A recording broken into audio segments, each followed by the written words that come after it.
Hello, everybody, and welcome back again to the LFC Transfer Room live stream with myself and Dan back again, and we're joined this time by Scott and by Neil. Dan, I've been speaking to you enough today. I already know how you are, and I'm sure the viewers know how you are today with 2 streams done today alone. Scott, how are you, my friend? This is your first stream. Welcome on. I'm very good today. Thanks for asking. Good. How are you feeling about our transfer market, our transfers so far? Are you happy? Are you sad? Would you like more done? I would like a centre-back, to be honest, but I know it's not going to happen this late in the window. Yeah, I'd have to agree with you on that. I think it's as much as I'd love it, I did want Bella-Kotchap, but he's apparently gone to PSV on a loan. No buy option clause, however, so he may get called back in January if we go looking for him. Neil, my friend, how are you today? First time myself and yourself are on stream.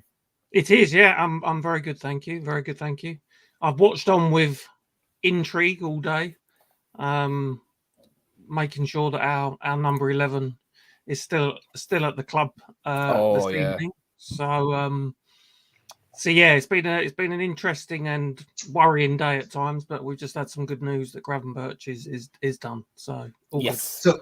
So I have some news on that. So according to Indy, and this is Indy, so like take it with great salt. So he did say recently, just about a minute ago, that they had the new bid was 165, which was rejected, but that if any bid is 200 or over, that they'll have an emergency meeting with Jurgen Klopp in which they'll discuss it, which I still imagine will be took down.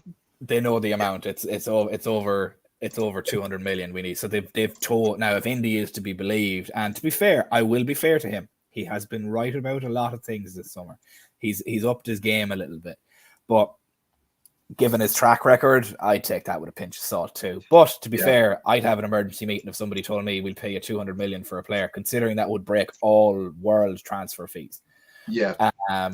It's not really news, but just to kind of keep just someone who is the in the IDK crowd.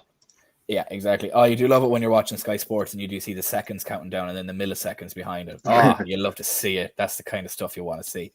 So what we're going to do in this stream is we're just going to have a bit of a more of a chill kind of a stream. I've swapped my jersey. I'm now in my Alisson jersey because it's my favorite player. We've just over 16 people in watching with us at the moment. Thank you so much, guys, for watching. We really do appreciate it. If you haven't already, please do like and subscribe. And if you have done so already, please do make sure you hit the bell notification and you do share the video to a couple of your mates as well, because why not? Get them all involved in some Liverpool content.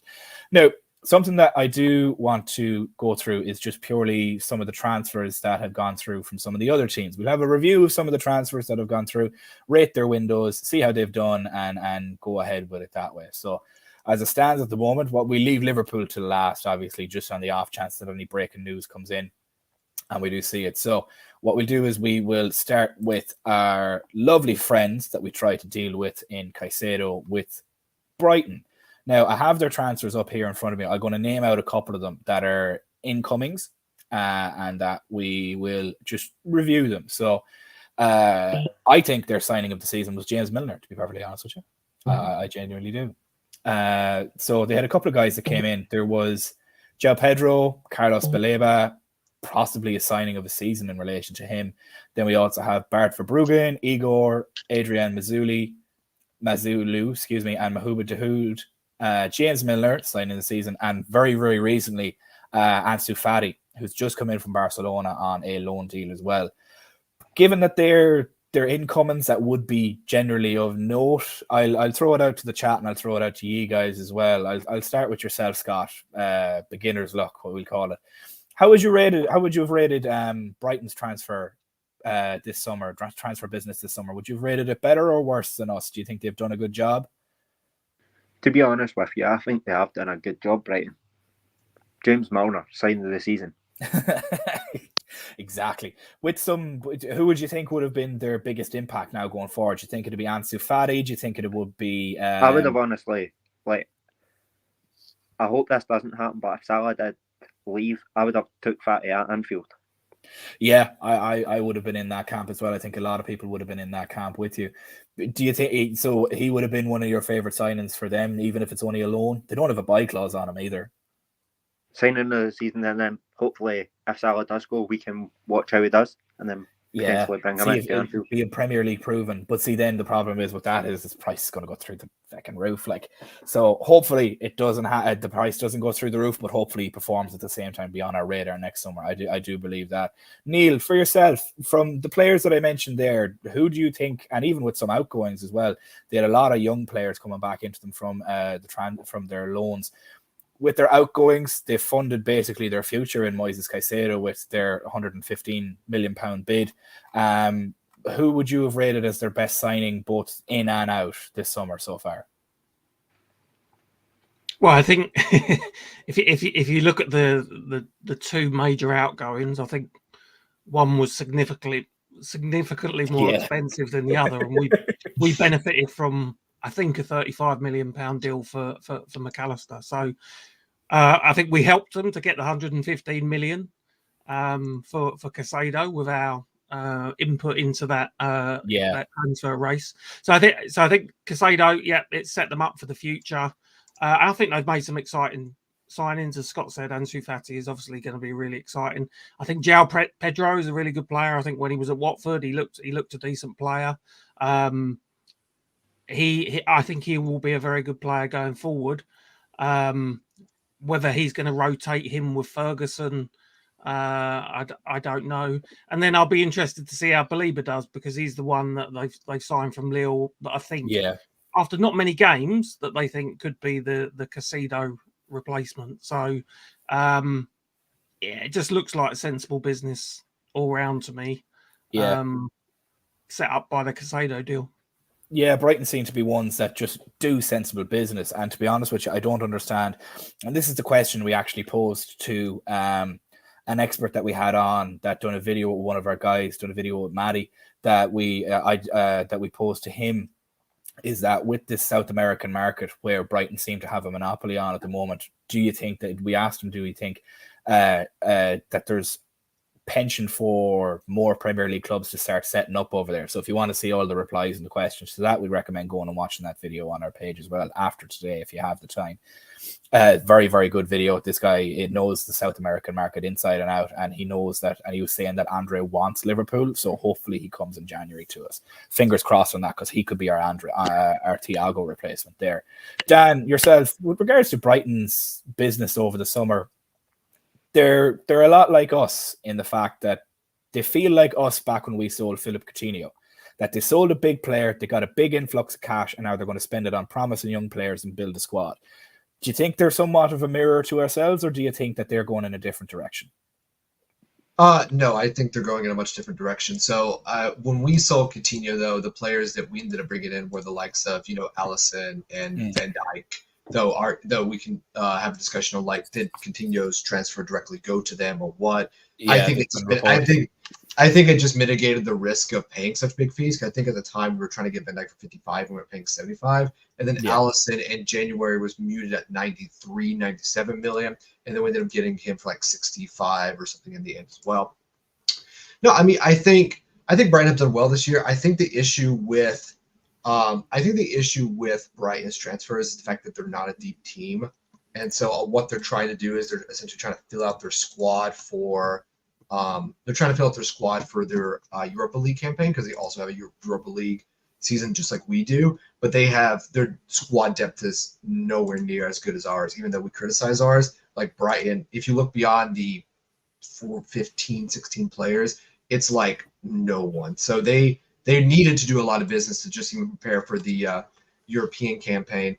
The thing about Brighton is that they are a club that's on the up and up, and I think they do have a ceiling. I think that ceiling may be at 6th and 7th, and it's not because they are good enough. It's because that they're trying to move away from relying on Tony Bloom's deep pockets, using essentially a version of our Moneyball system that we've always talked about, that FSG are famous for bringing, and obviously have used for the Boston Red Sox. So Brighton are going to be using that model to pretty much just keep them relevant, try to get into a European place every now and then. But honestly, Brighton's number one job, De Zerbi's job, whoever they bring in after him, is to just stay in the Premier League.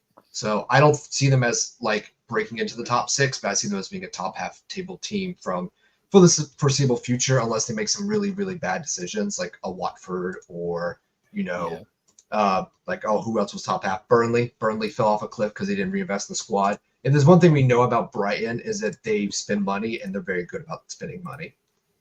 Yeah, they find these diamonds in the rough, and one player that I am very, very excited for, my fellow countryman, who is going to absolutely destroy the transfer market record, is Evan Ferguson. I cannot wait to see how that player develops. And a bit of a fun fact for anybody that doesn't know, the team that he came over from, Bohemians, who are a Dublin-based team, have a particular sell-on clause with him that if he goes for anything near what Caicedo went for, Bohemians, who are a League of Ireland team, which would be the equivalent of like a League One team, maybe less, get about 20 million. And that is the equivalent of winning the League of Ireland 106 times from one player, which I think is absolutely bonkers. To be perfectly honest. He turned us down as well, didn't he? I think he did. He went over to us with the academy when he was much younger. And to be perfectly honest, Trent has come out and said this as well, that it's cutthroat. Like, you're at the age of 13, maybe 14, and you're fighting against 20 other kids of the same age. So there's an argument to be made as well whether or not he would have developed in the same manner to what he is now if he came over to us, or if he would have fallen through the cracks. It's all worked out for him eventually. He's a promising young star forward in the Premier League, so you can't really argue with his decision. We're going to move on to one of the other teams now. We're going to move up the table a little bit into Newcastle. So the team that we ever so happily handed a big loss to with only 10 men, because we only need 10 men, and that's probably why Saudi Arabia is coming for Salah very hard at the moment, because they're a little bit angry at us. But who knows? So with a couple, they didn't do as much business as Brighton in regards to incomings. Their big one was obviously Sandro Tonali, and then Harvey Barnes also was a big one that came in, and then Livramento was another big one that came in, and then there was Lewis Hall is there on loan from Chelsea. Didn't really understand that deal myself, if I'm being perfectly honest. And then we have Yankuba Minte. So I'll start with yourself, Dan, and I'll work my way back around in that way. How would you rate Newcastle's incomings? I know the Tonali deal, I think everybody was kind of making a joke at the beginning, like when him and his wife landed into the gym and she didn't look all that impressed about it. But how do you think Newcastle done in their incomings this year and how they've spent their money? This is going to sound controversial. I think Newcastle may regret buying Sandro Tonali because they need a lot more players than what Tonali actually brings. So This has been my whole thing with Sandro Tonali. I'm not saying he's not a good player. He is a very good player. He's not exactly what Newcastle needed. There's a reason they wanted Dominic Szoboszlai as their first choice. You can see the difference between Szoboszlai as a player and Sandro Tonali. Sandro Tonali is a very, very good player, but they blew a lot of money on a player to play with Bruno Guimaraes, and they need a lot more with that team. Like their they got Cole Lewis, which is good, is a good loan buy. I think that's gonna be good. But you're gonna need a right back to replace Trippier eventually. Trippier can't keep going, and he breaks his leg every now and then. Not wishing that upon him. It's just he gets these long-term injuries, and he's 31 now, I believe. Steven, I don't know, but he is getting up there in age.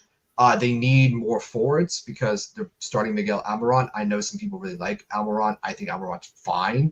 But you're in the Champions League. You're going to need someone who's pacey. And they lost Sam Maxim as well. They lost Sam Maxim. Though Harvey Barnes is the one that I think is the smartest buy, and that's who they should be looking to get more of. Players that are statistically very good that will convert chances that aren't just, dribble merchants like a St. Maximin in many ways. And honestly, the fact that they're going to start Joel Linton in a Champions League game against who they have, AC Milan, Dortmund, and PSG, if I remember correctly. So you're going to start Joel Linton against PSG when they have Neymar and they have Ugarte there. I feel like Newcastle could have been a lot more creative in the market and solved a lot more problems than they did. They did make the first team better, which I think that's always good. But it's not good enough to actually go and take it to teams. You can see in the game against Liverpool and City that Newcastle with the ball are terrible, that they are not good with the ball. They don't know what to do when they have the ball and try to create a chance. Yeah. They're good in transition. They're good on the break. They'll probably be good in Europe in some games like we were in 17-18, but they are not built to take possession, move through the gears, and score a goal. And so I think that, and I don't think Hal's a good enough manager to get them through, to train them to a Champions League level. And again, I'm not saying that these are bad players, and they can definitely prove me wrong. But I feel like that if I'm a Newcastle fan, I'm looking at what we've done, and I said, like, we didn't do enough. And I know we're going to say the Liverpool fans, but like Newcastle right now, they're in a position where I don't think they've done enough. Like when we were in the Champions League in 14-15, and I think they're going to get found out, and I think Hal's going to get sacked. Really, you think Hal's going to get sacked? Oh yeah, absolutely, because they're going to bomb out of the Champions League. And that Newcastle's probably going to drop to like 5th or 6th this season. I don't know about him getting sacked now, but I don't think they'll do well. I think they'll get caught out in the likes of the Champions League and everything, and how they'll end up just falling out of favor with that purely from the length of the games and the number of games. But Stephen, he lost 2-1, being 1-0 up against a team down 10 men with the best center back set up at home. I know. We are the king of the comeback. I know. I agree. But if I'm sitting there in that boardroom, I'm like, how? How did you do that? Literally, Eddie, how did you do that? Yeah, pretty much. Neil, how do you feel in relation to Newcastle's business? Do you rate Sandro Tonali more than what Dan does? Now, Dan obviously rates him highly, but he just doesn't think that he does enough for them. I think that taking him and Anthony Gordon off in the Liverpool game was probably the turning point. They were the engines in that game. So, but they seem to be all sort of a smash and grab and no finesse when those guys are on the team. Do you think they needed more than just Tonali and Harvey Barnes, or do you think they were the right signings for the period of time that they're in? I think if you look at the players they've signed, they're all good players. So Tonali, I was a bit critical about the signing because I thought it was a lot of money and there was no guarantee he would do well. I've now seen him play against my own team, and I thought for an hour he was really, really good, and probably the pick of the 3 that they had in midfield. So I think he's an excellent player. I think Harvey Barnes, what you get with him is output. You do get goals, you do get assists. Even in Leicester's relegation season, he still delivered in terms of that. He'll have to force himself into the team and try and get ahead of Gordon or try and get ahead of Almiron on the other side. On Livramento, I was a really, really big fan when he initially went to Southampton. I thought he looked a really, really classy player. I don't know if he was on loan from Chelsea at that point.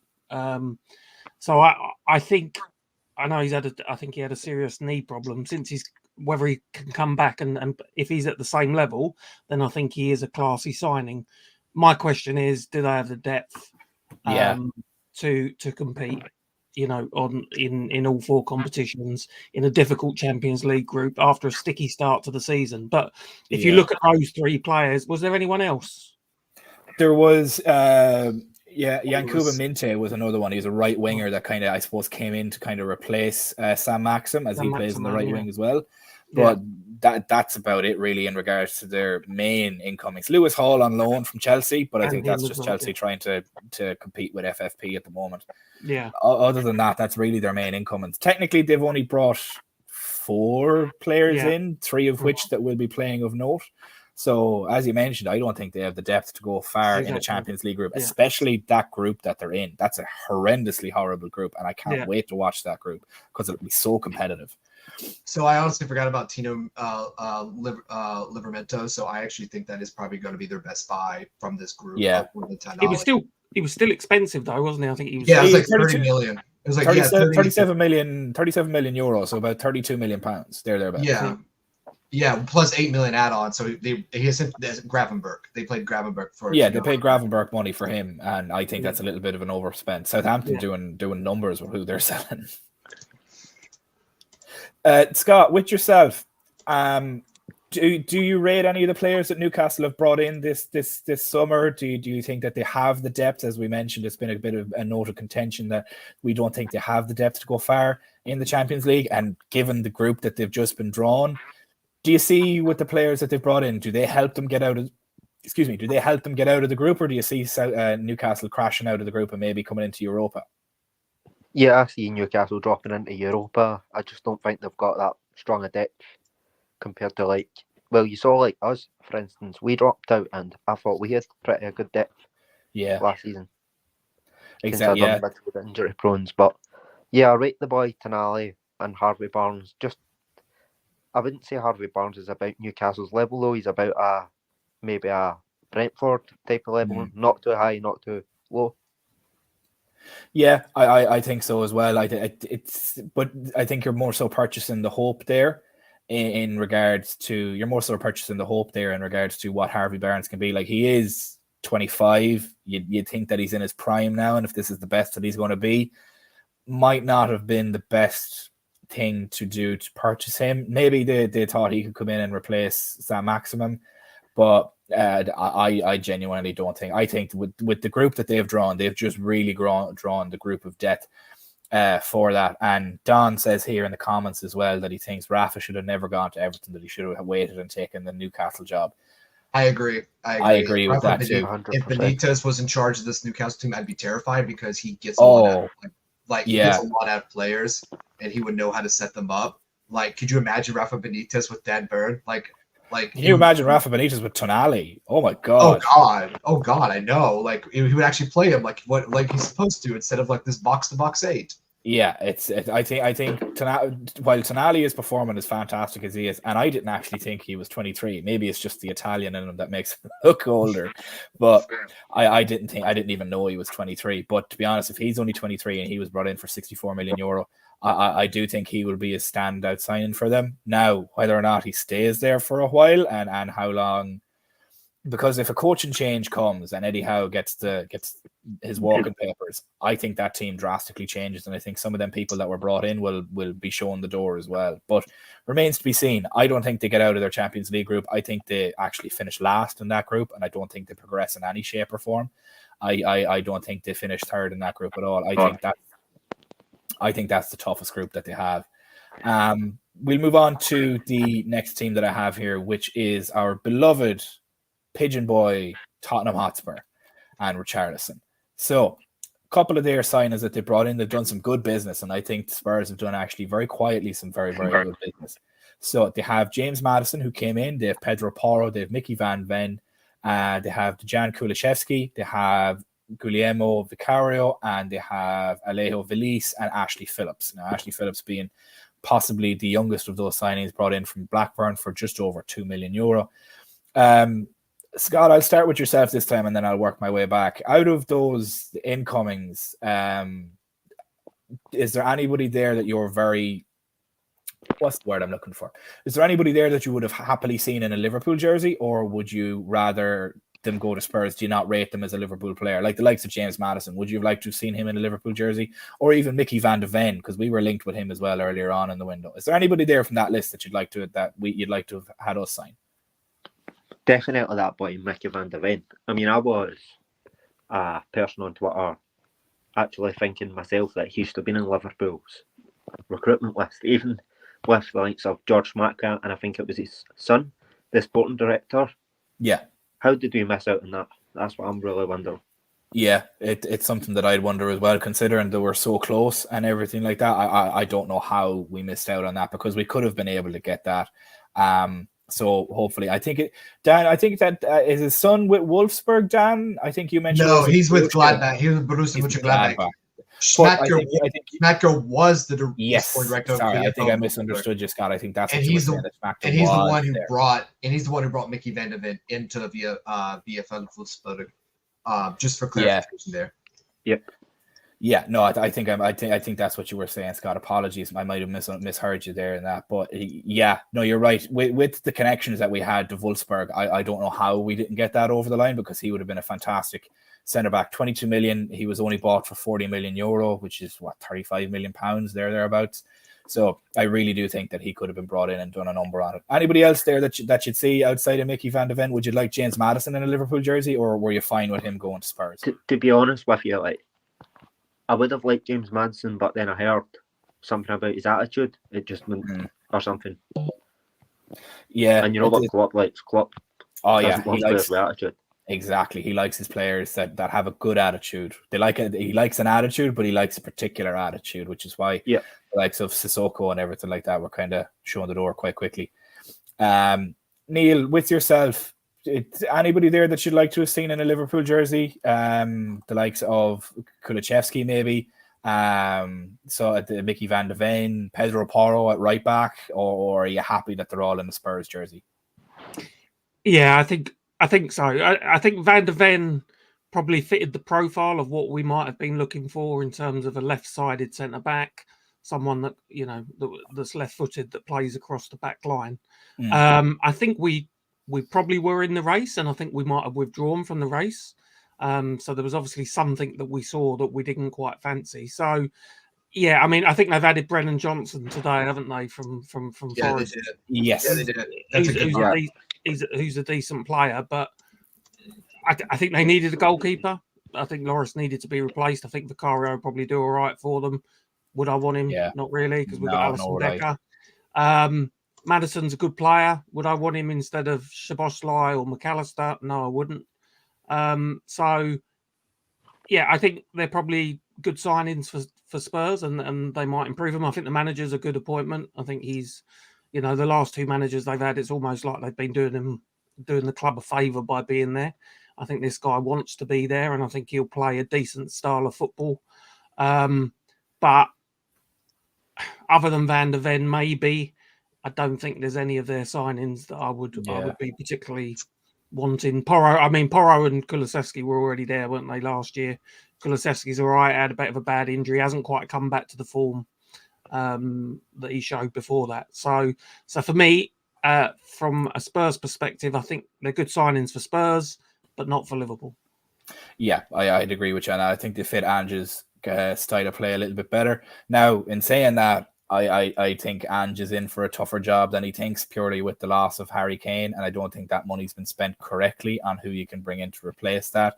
They could have gone and gotten some serious strikers out there with that, but realistically, I think Spurs will be Spurs at the end of the day, and they'll find a way to bottle it. And I don't know if this is Charlie or Maddie in the chat here, but me with a costume change. Yes, I was in my Trent jersey earlier. I'm now in my Alisson jersey now. So if we do a video later on, I'll throw on my Gakpo jersey, which is the third kit.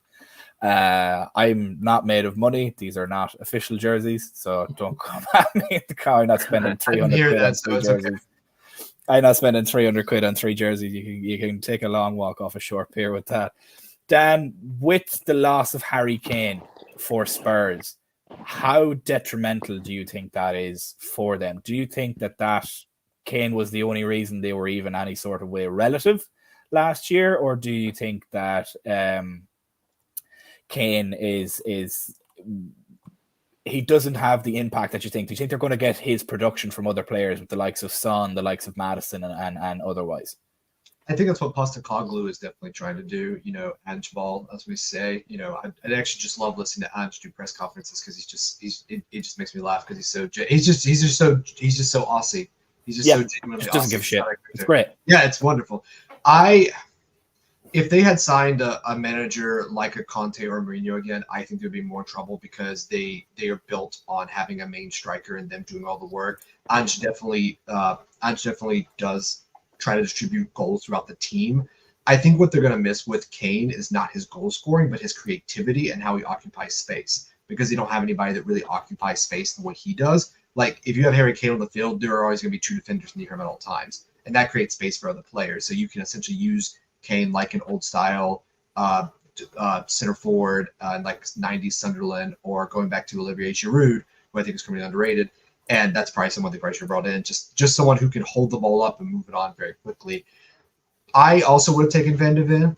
What I think is going to happen, though, is that as people start to realize that Tottenham Hotspur are going to be great in transition but terrible on the ball, we're going to see that Van de Ven is a lot like Rodon or Jet Spence or even Jeff Tanganga, which they're good defenders in a crisis situation, but they're not good on the ball. And I know that seems like a very you buy defenders to defend, you don't buy defenders to be good on the ball. Yeah. But I think that's what Liverpool were looking and why they never went in for Van de Ven. Because if they went in for Van de Ven, he would not have gone to Tottenham. He would have gone to Liverpool. Yeah, I think that sort of speaks. And I think they also need a goalkeeper. I think Vicario will be fine with him, but I think Lloris has passed way past his best, and Fraser Foster, the less said about him, the better. As a starting goalkeeper, I think Spurs are going to be exciting to watch, but they scream six to me this year in many ways. Really? Do you think they're getting Europe? I think they'll get in Europe, but I think it'll be 6. Like I think they'll be exciting, and I think enough teams are going to underestimate them that they'll pick up points against like the top half tables, the teams that are going to want to play. Yeah. But teams that are going to be very reactionary, they're going to struggle against. So Brentford, very reactionary, they struggled against. They were 2-2 down. Bournemouth, they're a very pressing team that they want to play. They want to play this very progressive pressing style. Again, they were able to tear them apart and get an early goal.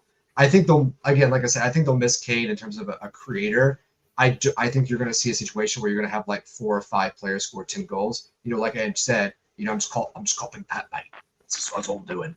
That's all he's doing. That's all Pascal is going to do is he's going to try and have a situation where Maddison has 10, Kulusevski has 10, Richarlison has 9 or 10, and I think that'll get him to 6. But I worry for them going forward because, like, if Liverpool play them, I think we could probably put 10 past them if they try to play the way. Yeah, they're leaking goals. Tottenham honestly are leaking goals left and right, I think, and as well Arsenal, funnily enough, are leaking goals as well. We've breaking news from Sky Sports that Sofram Rabat is signed, completed, done, dusted on loan for United. 10 million in a loan fee and then a 20 million buy-on clause after it with 5 million add-ons. And I think, Dan, you mentioned to me earlier in the chat that 10 million gets voided once they decide to purchase him. Otherwise, it's 10 million they pay. So they're either paying 10 million or 25 million for this guy. I think it's an okay signing. I think he's being brought in for what he did with Morocco rather than what he did with Fiorentina, because Morocco had only about 33% possession of the ball and they invited players to come onto them on the left and the right. And what he kind of did is he acted as a sweeper between the back 4 and the midfield 4. They played a very defensive 4-4-1, which is what won them a lot of games, and I think they played fantastically. Fiorentina, on the other hand, had the second most possession in Serie A outside of Napoli. So I think he was played in a completely different role with them. So it depends on what Ten Hag wants to do with him. But I do think that he might be an okay signing for them. But given their spending on the last couple of transfers that they have, I don't think he's going to be anything special, especially with the team that's there at the minute. They have a great sense of players, but no great team. We'll move on to them now, actually. It's another player that Ten Hag's personally worked with. All the players they bought, apart from Rasmus Højlund, is someone that Ten Hag has pursued. Except for Cody Gakpo. That's true, except for Gakpo, because Gakpo realized that, hey, I don't think I think United's kind of a crapshoot right now. I know you're going to transition to that, so I think all of United's signings are just like so underwhelming. I think Mount might be good for them. I think Højlund may come good, but he does have injury issues. The only reason injury baffles me. Yeah, it is. It's absolutely mad. They spent 90 million on a player, or 70-something million on a player. 72 million pounds. Yeah, the only reason Amrabat is going to United is because Casemiro can't run anymore, and I think that's why they bought him, because Casemiro now is 31 years old and he's on like 400 grand a week, and he might as well be a paperweight at this point because he cannot run. That's exactly the role that they want him in as well. They want him like a sweeper, sort of a CDM that sits in front of the back 4, because if you have Harry Maguire sitting in your back 4, because Varane is out for the next 6 weeks, so somebody's going to have to cover that. So if you've Harry Maguire in your back 4, you're shafted straight away. Also Johnny Evans. And Johnny Evans, another relic. So in relation to United, we've gotten Dan's piece on it that they're a little bit underwhelming. I'll move on to yourself, Scott, if whenever you're ready. He's back. Who would out of their signings? So you have obviously the big signing of Rasmus Højlund, you have another big signing of Mason Mount, and then you have another big signing of Andre Onana. And then you have Altay Bayındır, 25-year-old from Fenerbahce, 5 million. He's a goalkeeper, which is a guy. They signed him, I think, today or in the last 24 hours. Today, yeah. Do you think that they're as underwhelming as Dan goes on about, or do you think that they're fine, or have you rated any of them at all? Do you think Højlund could do a number, or have you been impressed by any of them so far? See, to be honest, I've really not watched United as I really don't like them and that, but to be honest. No, that's fine. That's fair. I completely agree with you. I don't watch them either. I just love watching the highlights of them absolutely fuck it up on Twitter and everything, and watching Onana fall over himself. That's the best part of it. What's funny for me is how they say like Alisson. Oh. That's why I said Andre Onana is going to be a good signing for them, and he's also going to be the flop of the season because, again, he does help out with the way Ten Hag wants to play, but also he's going to make a lot of mistakes. It's going to be Karius-esque, but no concussion, sadly. I agree with you, Dan. I'd agree with that as well. But it's the Alisson jersey. It's the new Alisson keeper jersey, Jamie. I love how everybody's asking me about what I'm wearing. It's like a fashion show. It's great.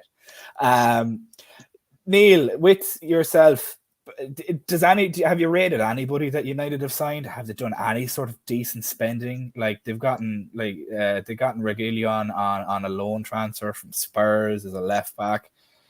To be honest with you, I think the Højlund transfer is the maddest transfer that I've seen in the past couple of years. The man has stress fractures in his spine and can't play multiple games in a week, and they're in the Champions League. How the medical team spots that and still authorizes that signing is completely beyond me. Do you rate any of them at all, or do you think it's just United being United? I have mixed views on almost all of their signings, to be honest. So I think they needed a new goalkeeper, and I think they've got one that will be outstanding at times. But I think because of the way he is, he will make mistakes. And I think we've seen, even in the first 3 games, we've seen, he could have given a penalty. Or he did give a penalty away against Wolves, and he didn't cover himself in glory for a Wani's goal. For Forest, so I think it was needed. Whether he's going to be consistent enough, I think the jury is out. Mount, I think, needs to be playing in a team that suits him. I think United in the first 3 games again have been wide open in midfield, and that's not done him any favours. I know he's now injured. I do think they have a problem in midfield, which I think they're hoping Amrabat will help to solve. He's someone that seems to divide opinion.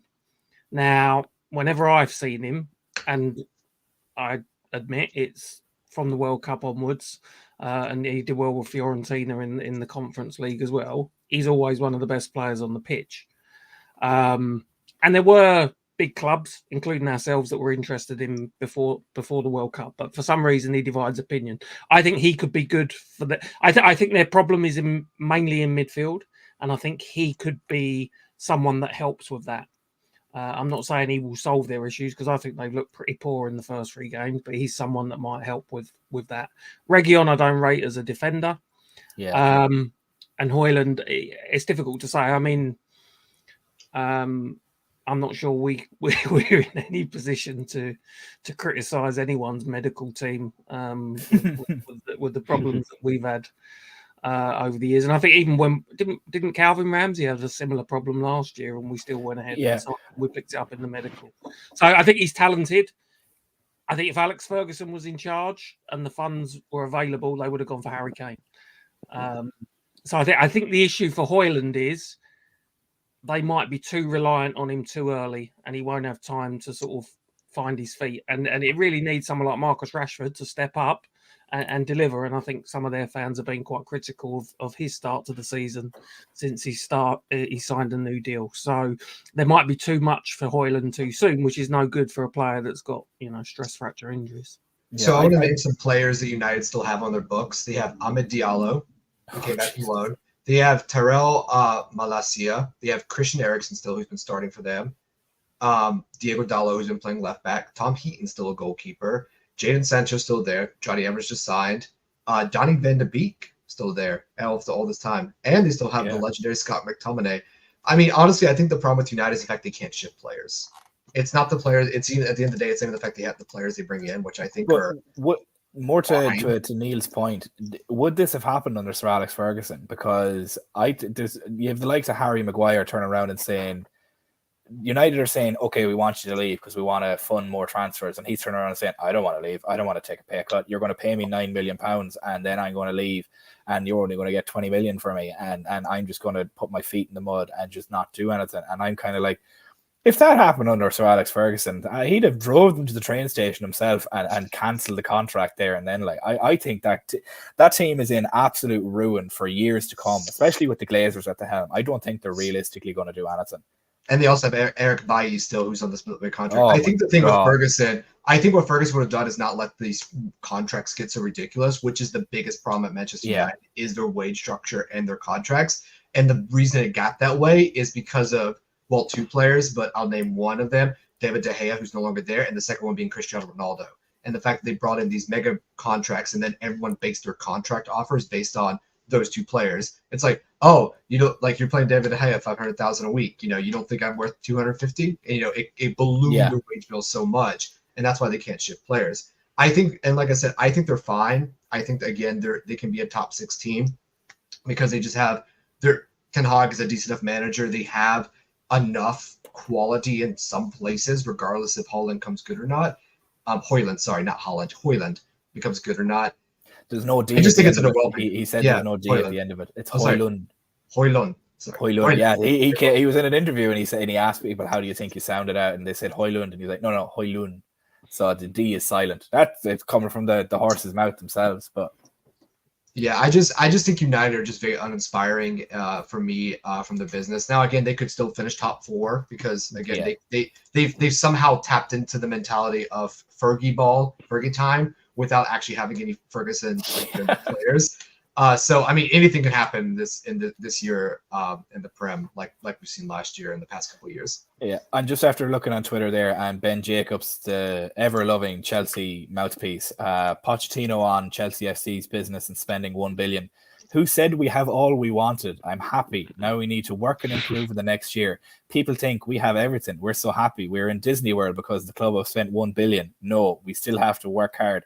I'm sorry. What more do you want? Okay, can we go on to Chelsea now, Stephen? That's literally who I was going to go on to next. Like, that's what brought me into the segue, because you just spent £1 billion. Todd Bowley has more players signed since he came in May 31st, 2022 than he has matches won as Chelsea owner, which is the maddest statistic that I've ever seen in my life. And he still has to fix Stamford Bridge. Transfer Bridge is what it should be called. I didn't even need to misspeak there.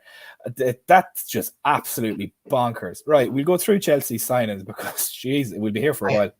I actually think they have more signings than goals scored under Todd Bowley. I don't think they've scored as many goals. Wow. We've got 14 minutes. Yeah, we've got 14 minutes left in the transfer window. I think we might end up going through this Chelsea team in that 14 minutes. There's no news yet on any Liverpool signings, unfortunately. I have Sky Sports open here beside me. Luton have signed Sambi Lokonga on loan from Arsenal, and Nottingham Forest have become the new Chelsea and decided to sign another player in a goalkeeper. I don't remember the name of him. He just popped up there on screen for me. If somebody could find that out for me, that'd be great. But otherwise, Nottingham Forest are doing numbers. They signed a fantastic young Irish centre back, Obama Belle. Is his name? I think. If not, I've butchered that. But he is a fellow Irishman. He's a good young centre back. I think he can do a number with them. So there's a lot of good Irish players coming into this. I see it here. Odysseus Vlachimodios from Benfica.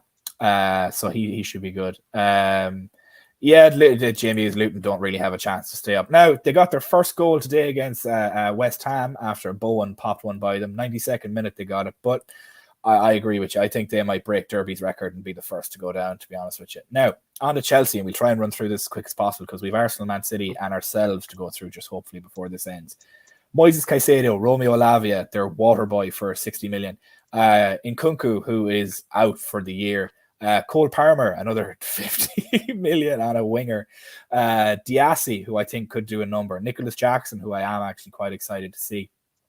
Robert Sanchez, Petrovic, David Washington, and Angelo. They're the main sort of guys that have come in.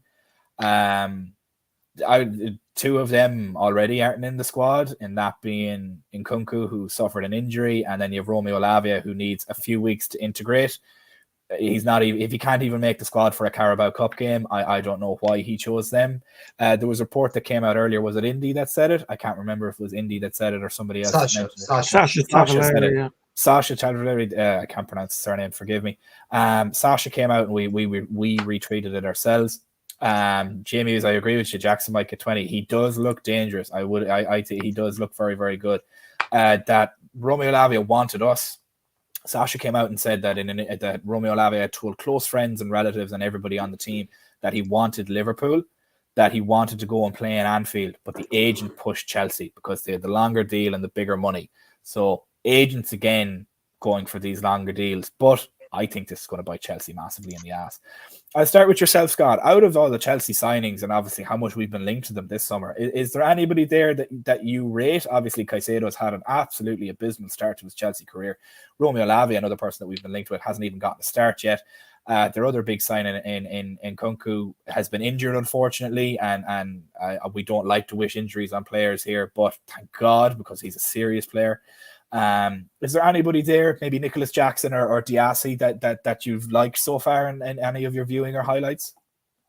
To be honest with you, I've liked the boy. I know he played with Man City, but the boy Cole Palmer has been a real shock to me this season. I watched him in the Community Shield final for Man City, and I actually thought that he'd done well. I wasn't expecting him to do that well. I got a shock. Yeah, I like what's hilarious about it is that he's played more games than Mudryk, but he has less assists and less goal contributions, which I think is absolutely hilarious how that has happened. Like, Neil, with yourself, is there anybody there? Obviously, with the Lavia and Caicedo debacle that we went through for a weekend, and it brought us to the highest of highs and lowest of lows. Who would you have been most excited to see out of everybody there? Maybe Nkunku, who's been injured, unfortunately, or are you excited about the likes of a Nicholas Jackson or an Alexis Diassi? So I think Nkunku would have been a great signing for us, to be honest. I think he would have been someone that would have fitted seamlessly into our front line. So it's a shame that he suffered the injury that he has. I really like Nicholas Jackson. I think he's a little bit raw, but I think he has the potential to be a fantastic striker. And he seems to bring the best out of it. Sterling seems to be, a new player, and that I think that's coincided with Jackson coming into the team. So I really like Jackson. I like both the midfielders. I was disappointed that we didn't get one of them. Caicedo has had a shocking start, especially on his debut against West Ham. Disassi, I'm not overly confident on, and the goalkeeper as well. I'm not overly confident on. So, other than, as I say, Nkunku and Jackson, it's all a bit of a mismatch for me. Yeah, he doesn't even know some of the players. I mean, Malang Sarr, who played a few first team games, he wasn't even aware of, which is, it just shows you where they are. And the fact that they bought players last year that they're now trying to get rid of, there just doesn't seem to be any kind of strategy or plan. So you buy that many players, there'll probably be 3 or 4 of them that aren't too bad. Yeah. A scattershot kind of a thing. You throw enough crap at a wall, some of it will stick. Exactly. Yeah. And Lavia, it just stinks that they didn't want us to get him. And as a 19-year-old, very talented player, I think it's really sad that he's potentially. I think he gets loaned out in the year. I think he'll ride the bench essentially for the year, maybe get a game or two, and then he'll be loaned out in the summer, and his agents will be laughing all the way to the bank. I think genuinely that was a money move, but at the end of the day, I think it actually helps us, funnily enough, because if we weren't willing to pay that amount, that's one thing. But we've also now put Chelsea further into a £60 million hole. They're already in a hole. We've just dug them £60 million deeper, and Todd Bowley let his ego get ahead of him, which I will happily let him do. If your enemy is making mistakes, you don't interrupt them. That's the way I look at it. I think they've dug themselves a massive hole. Yeah, I think. Sorry, just following on from what Scott said about Cole Palmer. When I've seen him play, I think he looks like a useful player. I was really shocked to see that deal go through, because I thought with Mahrez going that he'd possibly get more opportunities. But why does Guardiola not want him? I don't quite understand that. So again, I'll be interested to see, because will he get starts at Chelsea? Why have they gone after him? Is he going to play? So it'll be an interesting one to watch, that one. I'm interested in him as well. Now, in fairness, they really could have picked a better announcement picture for him. The lad looks like he's lost. He really does look like he's just wandered into a football club with the jersey on him. It just looks like they really couldn't have picked a worse picture to announce him with. And Jamie, as I agree with you, quality over quantity. And that is something that I have harped on about massively. And Man City suddenly playing FFP. That's exactly it, because and something that there's been a bit of a tinfoil hat thing about in our group. We'll move on to Man City next now. Is that Pep has a back injury and he needs surgery and whatnot, and something that's been kind of posted about in our group is, and that's actually a good question, Dan, before I get on to it. Does anybody think we'll get Lavia in a few years like we did with Salah after he got rejected from Chelsea? Only if they sell him. I think so as well. I think they're going to loan him out until somebody like Enzo or Caicedo shakes their arse for Real Madrid and fucks off there, to be honest with you. But if Klopp was there, would we still want him, knowing the fact that he chose them, allegedly, or as per the report earlier, for money? Mo Salah rejected. Well, we when Mo Salah was at Basel, like we got Mourinho got him over us, and that was like Rodgers met with him and everything else, and they still had like a good relationship. So I don't think it matters who the manager is. I think Klopp understands. It's like but he's very human. But he won't want someone that's chosen something for financial gain, will he? Yeah, true. But Klopp may be like, he understands that the agents pushed him into this, and that if he changes his agents, I think Klopp understands that, like, that players at times like will try to do a move that's more fancy for them. City, I got you, Steven. I actually have. So I think City's business is good, but they're just replacing what they lost, and I think at times people have overhyped City's business to some degree. I think Kovacic is fine, but he's not as good as Gundogan. I think Matheus Nunes is a good player. He's not Kevin De Bruyne, even though he's not replacing Kevin De Bruyne, I understand, but like he's not as good. Guardiola, I think, is a very, very good center back. I don't think he's better than Laporte, if I'm being completely honest, considering how good Aramik Laporte was for City. He was literally their Van Dijk. Like at one time, it was literally who is a better center back in the world? Is it Aramik Laporte or Virgil van Dijk? I think Guardiola is not nowhere near as good as Laporte when he came to City.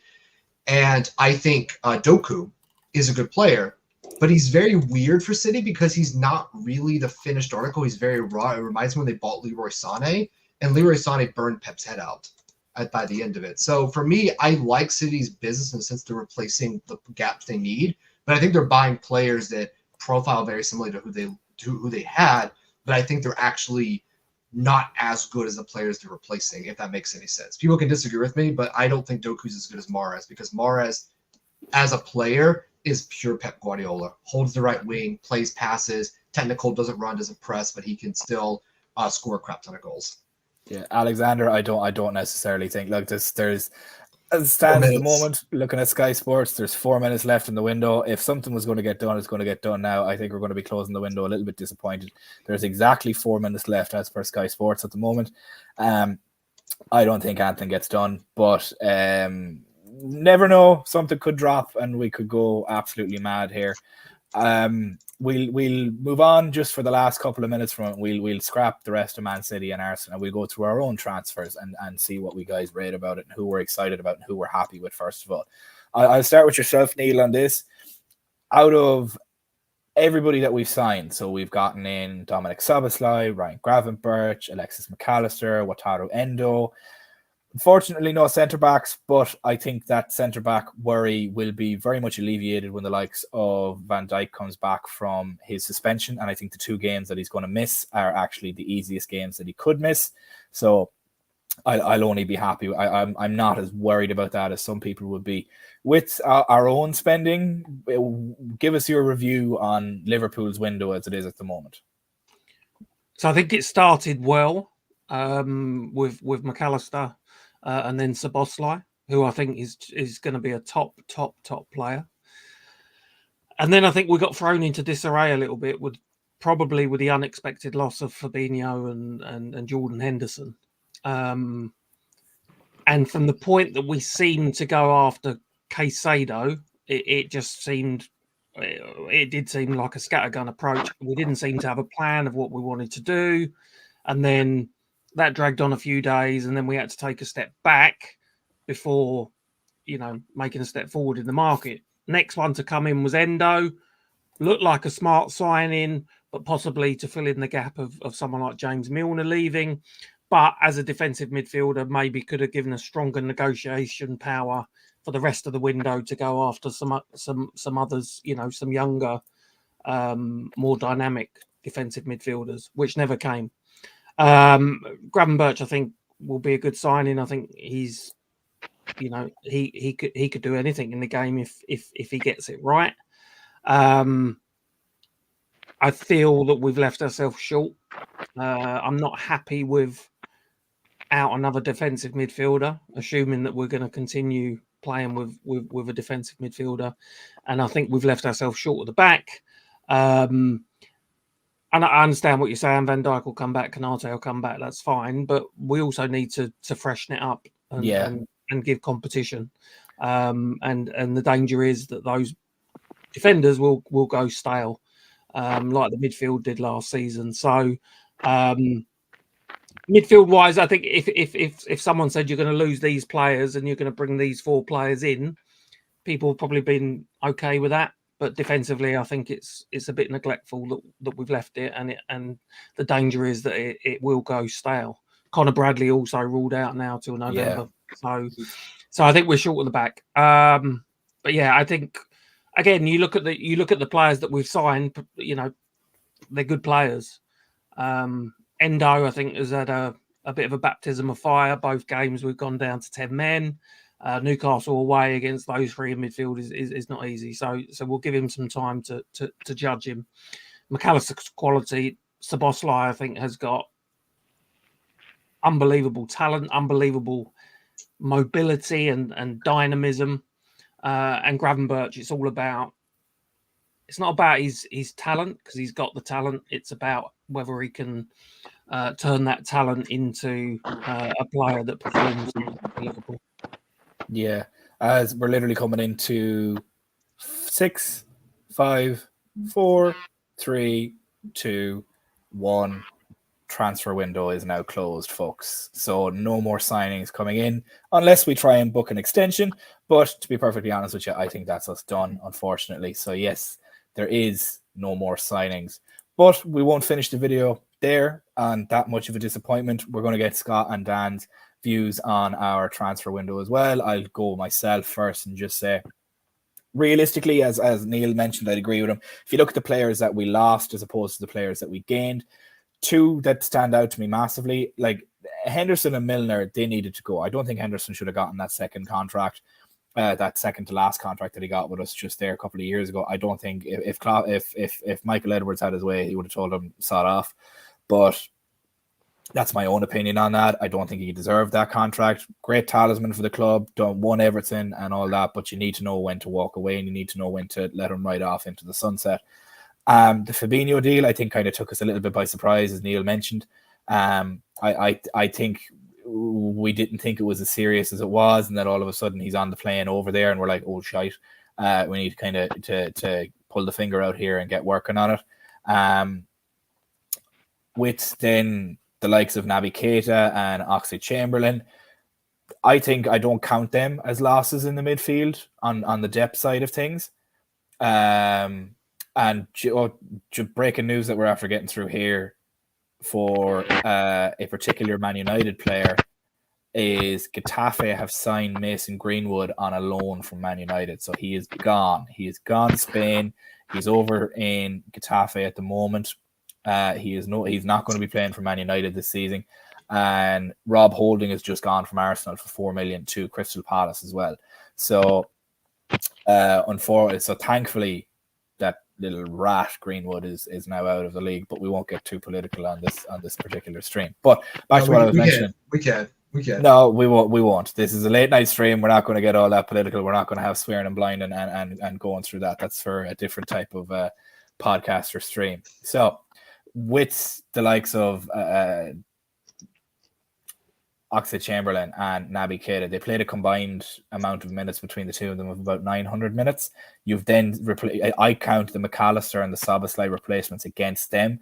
Hendo and Milner were already 1 foot out the door. They had 1 foot in retirement land. So realistically, I don't count them as losses either, because you have the likes of Harvey Elliott and Curtis Jones and Stefan Bajcetic coming up and looking after them spots. So you have younger players coming up to replace as well in the aggregate, as Dan was saying in the stream earlier. So realistically, if you think about it, we've lost 2 players that already had 1 foot out the door with retirement. We lost 2 players that barely had 1,000 minutes in a season between them, when your average starter has 3,000 to 4,000. And then we lost Fabinho. Fabinho was the only one that I would have really counted as a loss. And we've brought in 4 midfielders to replace 2 guys that were on retirement row and 2 guys that barely played. Realistically, it's not all that bad of a window. Thiago, obviously injured again. I think he should have been shown the door too, and we should have just taken the 12 million for him and ran and opened up a non-homegrown spot there as well. But realistically, like, for the 10 games he might give us this season, he could be a difference maker. I'll give him that. But I'm happy with the window that we have. I'm happy that we signed the players that we did. I think they're all going to be very special players for Liverpool. I think Ryan Gravenberch is going to be our Gini Wijnaldum replacement. He is going to come in and just work. And he's a Klopp player through and through, and a Kop player through and through. But yeah, I'm happy with the window. Myself and Dan were asked the question to each other earlier on in the Gravenberch announcement video that we just had before this. If you haven't watched it, go back and watch it. It's on our page. That we'd rate the transfer window about an 8 out of 10. Could have been better, but could have been an awful lot worse. At least we didn't spend silly money like Man United on players that aren't going to play for them. And Mount is now out with an injury as well. And you have Højlund, their big signing that they paid more than Nunes than we did for. That they are now just. I think United are shagged. But anyways, that's my chat done on this. Scott, with yourself, how would you have rated our own window? Are you happy with it? Do you wish we could have done more? Probably do. Are you happy with the players that we brought in, or is there anything that you would have done differently? To be honest with you, I'm happy with the midfield recruitment. And maybe a centre back. I would say if we got a centre back, we could have potentially been in for a title race. But there is, like you said, the Fabinho and Henderson replacements. Like, Fabinho is a big loss, same as Henderson. But my thing is the leadership category.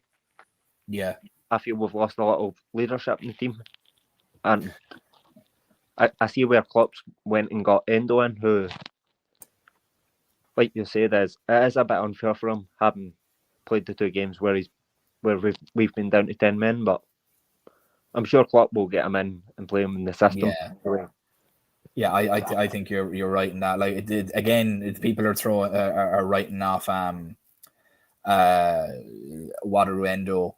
He hasn't played us. He hasn't played 90 minutes with us. Yes, he hasn't. He hasn't even played with 11 men yet. Like, it's and not, we've won both games. Hilariously, we won both games. He's looked good on the ball. I think he looks very good on the ball. I think the concern is that does he have the mobility to which is why you bring in Gravenberch. Yeah. So that covers that. So instead we signed 2 players to replace Fabinho and also replace Gini. So realistically, when you look at it, we've lost 1 starter and 4 fringe players in the likes of Henderson, Milner, Oxlade-Chamberlain, and Naby Keita. So we lost 4 fringe players that I wouldn't have considered starters, and we lost 1 starter and replaced them with 3 starters and 1 fringe player in Endo who can do a multitude of different positions. So realistically, I think it's a decent window. I know Zias here gives it a C+ because of the DM situation, but the defender issue is not the big deal when we have 4 big timers in Kwanzaa. I agree with you, but Karate has a penchant to be injured. I don't necessarily trust Matip and Joe Gomez fully. Joe Gomez has done a little bit to win my praise back, but it remains to be seen whether or not the form can continue. That'd be my only worry with him. And as well, JMU's mentions here about Endo, I'm assuming the physicality as well. I think with playing with McAllister beside him in a double pivot, or with Gravenberch beside him in a double pivot, I think the physicality will help him in that.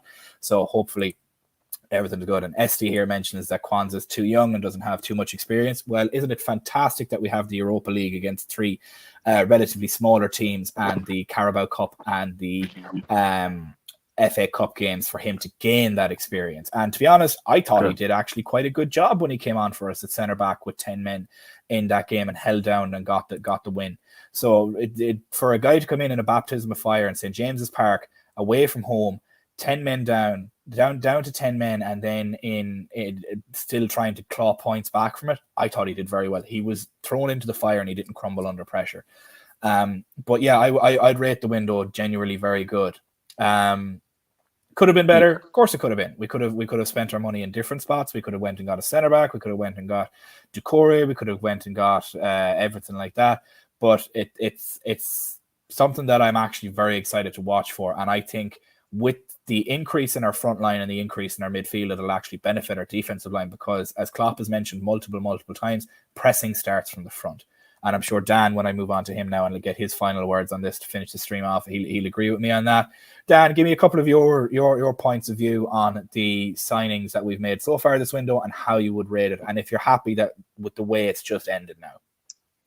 I mean, with getting Gravenberch on the last day is, who wouldn't be happy about that? I think that we have done about as well as you can do given the circumstances that we found ourselves in. Like, I think Neil's perfectly right. We said the start of the window was brilliant, getting McAllister and Szoboszlai in before we started preseason. Then those guys come in. Losing Fabinho and Hendo was a blow, and it wasn't just because of like the leadership or what they do or don't bring to the field, but because there were now two more players we had to replace. And I think that they bringing Endo and Gravenberch to essentially replace those two players is as good as you can do if you don't want to marry yourself to a DM long term like a Chep Doucouré, who I think is a good player, but I don't think they rate him at 70 million or whatever Crystal Palace was. And as much as we want to say that, like it doesn't matter what we rate him as or value him as, you got to buy the player. That's not what they're thinking. Their thinking is, who can we get that can solve as many problems as possible? I think that the defensive situation is a problem, and I think it's been exacerbated by the fact that obviously Conte has this little niggle right now, which I think it was his hamstring, or it's a muscle injury just from like the intensity from Bournemouth. I do think Van Dijk did as well. I rate Kwanzaa. I think Kwanzaa's a very good player, but he is raw, so there is that situation. I do think that's the biggest thing that's holding us back. However, and I do want to say this because I'm someone who did say it was an 8 out of 10, and I do want defensive players and we need them. Liverpool's defense is not built on the defenders. It's built off the press. It's built off that pressing shape, and it's built off the legs. As long as that is there, everything's fine. Last year, the problem with our defense had nothing. Well, not nothing. It was not down to specifically the players playing left back, center back. It was the pressing. It was exactly the pressing and the shape, and how did you maintain that shape? So I think our defensive record, and so far we've only conceded 3 goals in 3 games. And if we keep on that, I think we'll get more clean sheets. But we've done a pretty good job at keeping ourselves in games and hanging on, and it helps that Alice is the best goalkeeper. I do think we are approaching a terminus point, a point of no return, essentially, where if they don't sign in defenders, they're going to have a lot of more work on their hands than they need to, like we had this summer. And that's what I worry about, and that's what buying a defender would alleviate our worries. I don't think they rated anybody this window apart from Levi Colwill. For very specific reasons. I think Colwill will be – he did cover a lot of warts, JBs. That is true. And that's also down to the fact of the way we set up. I think the problem going forward is, do you rate Andre as a 6 going forward? And who in the market can they realistically get that would that can replace Matip and potentially Gomez long term? I think we can challenge for a league and win a league. I'm just going to say that. I think they can challenge them for competition with the players they have. Injuries permitting, of course, because no team in the Prem right now has a deep defense. City have 6 players for 4 positions. Arsenal have 6 players for 4 positions, and they've sold a lot of their backups as well. Nuno Tavares, Kieran Tierney went out the door.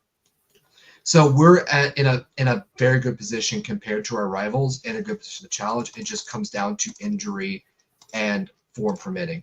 So I still think the window's an 8 out of 10. I think they did as good as they could given the circumstances. Granted, we can criticize the approach of going for a center back and for Ignacio. But in my mind, if they think that Kwanzaa is good enough to start games over Matip, and I think they let Nat Phillips go to Celtic, I'm just going to back Klopp and the manager, because if they think he's good enough to start, the only person we have to back in this and that deserves our trust and respect is Jurgen Klopp. Regardless of his decisions, he sees the players every day. He knows who has it and who doesn't. So my thing is, good window. I back Klopp. We sold players we needed to sell or lost players we needed to lose going forward. Defense is an issue, but, up the title winning Reds is what I'm going to say. Yeah, I'd agree with you. I think, to be honest with you, with the state of the league that it's in at the moment, I do think the league is wide open. And something that, before we finish, I want everybody to go and watch is Gravenberch has arrived at Anfield. And the funniest thing that I've seen all day is Andy Robertson being the joker that he is and greeting him. So please do go and watch that. It's on the Liverpool Twitter page itself. So thank you so much, everybody, for joining us. We're going to finish the stream there. From myself, Scott on his debut, from Neil, a seasoned veteran more like myself, and Dan, a seasoned veteran more like myself. Thank you so much for joining us with this late night stream. We hope you enjoyed it. If you have, please do leave a like and subscribe. If you've already done that, please do put the notification on so that you get notified every other time we stream. And if you've done all that, thank you so much, and share with a friend, and hopefully they'll come in and like it too. Thank you so much, guys. Hope you've all had a lovely day, and I hope this transfer window was as exciting for you as it was for us. Thanks so much, guys. Have a good evening.